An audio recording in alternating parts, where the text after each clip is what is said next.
আমি আগেও জানিয়েছি, আবারও জানাচ্ছি, গণ অভ্যুত্থানে সকল শহীদের পরিবারকে পুনর্বাসন করা হবে। সকল আহত শিক্ষার্থী, শ্রমিক, জনতার চিকিৎসার সম্পূর্ণ ব্যয় সরকার বহন করবে।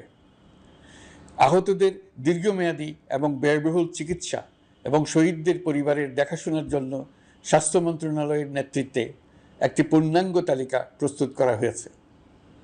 এখন এই নতুন তথ্য পাওয়ার ভিত্তিতে এই তালিকা হালনাগাদ করা হতে থাকবে। গণ অভ্যুত্থানের শহীদদের স্মৃতি ধরে রাখতে সরকার তার যাত্রা লগ্নে জুলাই গণহত্যা স্মৃতি ফাউন্ডেশন নামে একটি ফাউন্ডেশন প্রতিষ্ঠার উদ্যোগ নেয়। এখন সেই ফাউন্ডেশন তৈরি হয়েছে। সকল শহীদ পরিবার এবং আহতদের সর্বোত্তম চিকিৎসা সহ তাদের পরিবারের সম্পূর্ণ দায়িত্ব এই ফাউন্ডেশন গ্রহণ করছে। এই ফাউন্ডেশনে দান করার জন্য দেশের